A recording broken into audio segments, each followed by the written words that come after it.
Hindistonning keng bir chekkasi, qayerda zamonaviylikning yorqinligi yetib bormagan. Shahardan ancha uzoqda, tabiatning yolg'izligi orasida joylashgan bu qishloqning nomi balki tarixda yozilmagan. Ammo uning har bir zarrasida abadiy bir kurash yozilgan. Qashshoqlik kurashi. Bu yerda vaqt xuddi to'xtab qolgandek. Va mana shu to'xtab qolgan vaqt bilan ham nafas bo'lib, bu yerda bir ibtidoiy odat hukm suradi.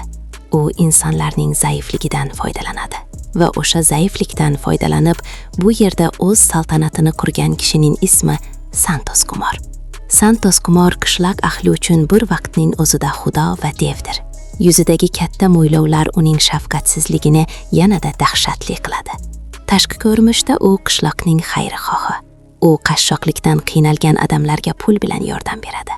Ammo bu yordamning evaziga dahshatli bir to'lov to'lash kerak bo'ladi.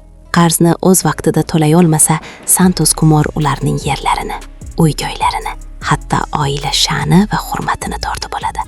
Butun hudud aholisi haqiqatni biladi. Shuning uchun juda katta xavf bo'lmasa, hech kim uning eshigini qoqmaydi. Uning rahm shafqat ortida yirtqich bo'ri yashiringan.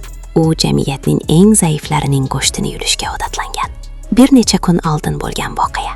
Qishloqning oddiy odami Parimol qizining to'yi yoki kasalligi tufayli balki o'sha Santosh Kumardan biroz qarz olgan edi.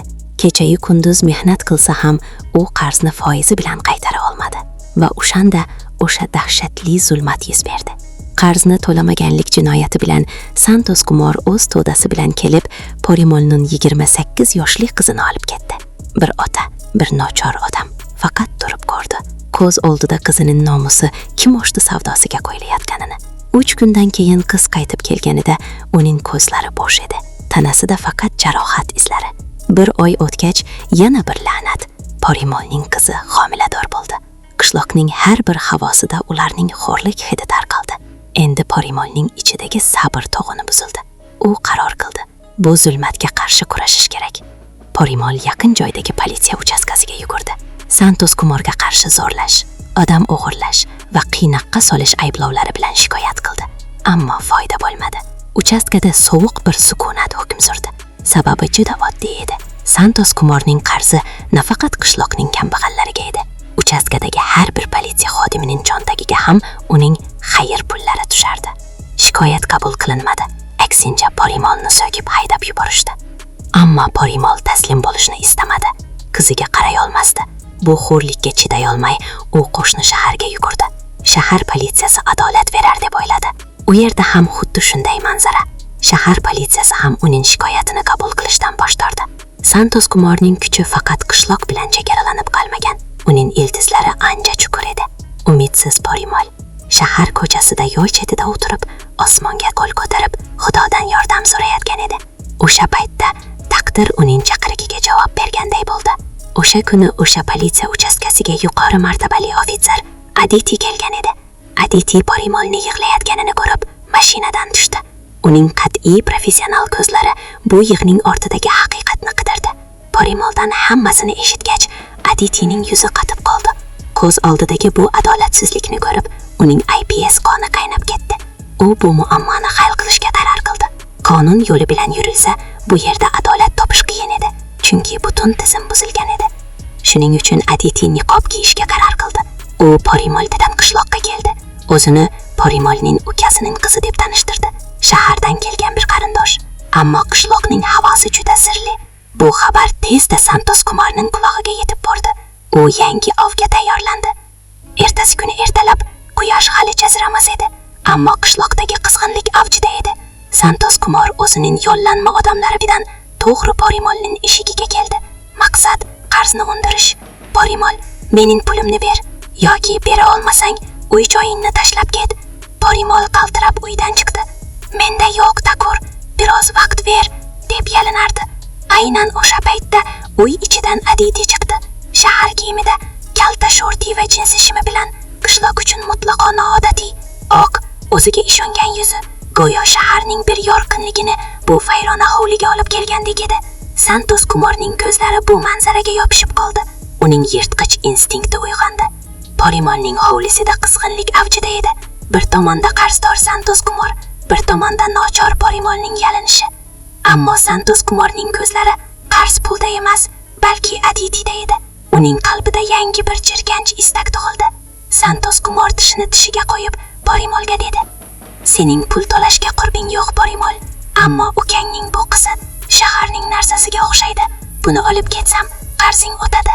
Buni menga ber." Porimol yig'lab Santos Kumorning oyog'iga yiqildi. "Yo'q, Takor, bas qiling. Qizim bilan qilganlaringiz yetarli edi. Uni qo'ying." Ammo o'sha toshbag'ir odam hech qachon rozi bo'lmasdi. Aynan o'sha paytda shu vaqtgacha jim turgan Aditi xotirjamlik bilan Porimolni yerdan ko'tardi. Uning ko'zlarida hech qanday qo'rquv yo'q edi. Aksincha sovuq bir qat'iyat. U to'g'ri Santos Kumorning ko'ziga tikilib dedi: "Yaxshi, men siz bilan boraman.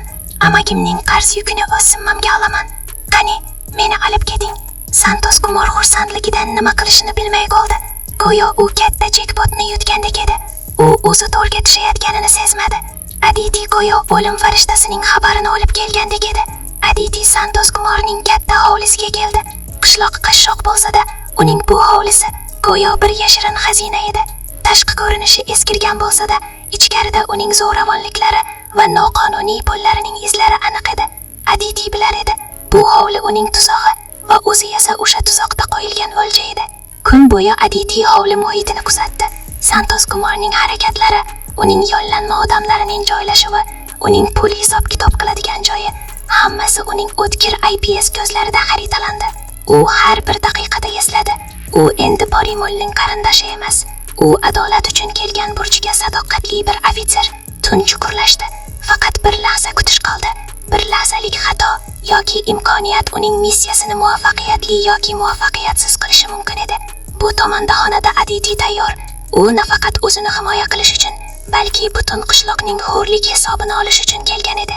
U allaqachon yashirin qurilmalarini faollashtirgan edi. Uning qo'lida endi dalil to'plash ishi. Santos Kumorning pul muomalalari hujjatlari, kambag'al odamlarga qilgan qiynoqlari rekordlari va eng muhimi, ayollar bilan bo'lgan jismoniy munosabatlari dalillari. U har bir dalilni yashirincha va juda tez to'pladi. Kutish tugadi. Eshik ochilib, xonaga Santos Kumor kirdi. Ko'zlarida o'sha ochko'z tabassum. Bugun u qishloq ustidagi hokimiyatining yakuniy g'alabasini qo'lga kiritgan deb o'yladi.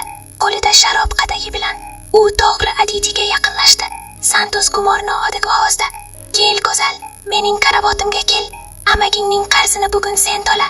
Aditining lablarida sirli bir tabassum bilan Santos Kumorga yaqinlashdi. Santos Kumor o'zini tuta olmadi. U Aditini quchoqladi.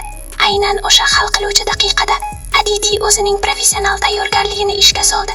Chaqmoq tezligida bir harakat bilan Santos Kumorni karavotdan yerga uloqtirdi. Santos Kumor hayratda qoldi. Uning ochko'z tabassumi yo'qoldi. U yerda yotgan holda ko'rdiki, Aditining qo'lida oddiy narsa emas, balki dalil yig'uvchi qurilma bor. Aditining ovozi momaqaldiroqdek yangradi: "Yetar, Santos Kumor, o'yin tugadi. Men sening amagingning qizi emasman. Men IPS ofitseri Aditiman va bu 3 kun ichida sening hovlingdagi barcha jinoyatlaring dalillarini yig'ib bo'ldim. Sening pul o'yinlaring, kuch to'rlaring, hammasi endi mening qo'limda." Aditi tezlik bilan signal yubordi. Tashqaridan politsiya mashinalarining sirenasi eshitildi. Bir zumda ko'plab politsiya Santos Kumorning hovlisini o'rab oldi. Hayratda qolgan Santos Kumor politsiya tomonidan tortib olindi. Qishloq markazida Santos Kumor hibsga olinib keltirilmoqda. Politsiya Porimol va qishloqning boshqa odamlarini Santos Kumorning yuziga qaratib turg'izdi. Porimol qizining qo'lidan ushlab Santos Kumorga barmog'ini ko'rsatmoqda. Qishloqning barcha ayollari birin-ketin politsiyaga kelmoqda. Ularning ko'zlarida endi qo'rquv yo'q, g'azab va ozodlik bor. Aditi e'lon qildi: "Endi qo'rqmang. Bu zolimingiz endi qonun qo'lida." Bu e'lon portlashga o'xshab ketdi. Yillar davomida faqat og'izlarini ochmay kelgan qishloqning ayol-erkaklari bugun birin-ketin oldinga chiqdilar. Qishloq ayollari yig'lab yubordilar. Ular Santos Kumorning insoniyatga sig'maydigan qiynoqlari haqida hikoya qildilar. Kimning yerini tortib olgan, kimning oilasini haqorat qilgan, necha qizning hayotini buzgan, hamma gaplar bugun to'g'in buzilgandek otilib chiqdi. Porimol qizining qo'lidan ushlab, ko'kragini kerib, o'z shikoyatini bizdirdi. Bugun adolat g'alaba qozondi. Santos Kumor, o'sha mag'rur, boshi endi egildi. U tushundi, qashshoqlik odamni mag'lub etishi mumkin, ammo adolat kuchi undan ham kuchliroqdir. Aditi o'zini ishini tugatdi. U nafaqat bir jinoyatchini qo'lga oldi, balki bu qorong'u qishloqning o'ziga bo'lgan hurmatini qaytardi.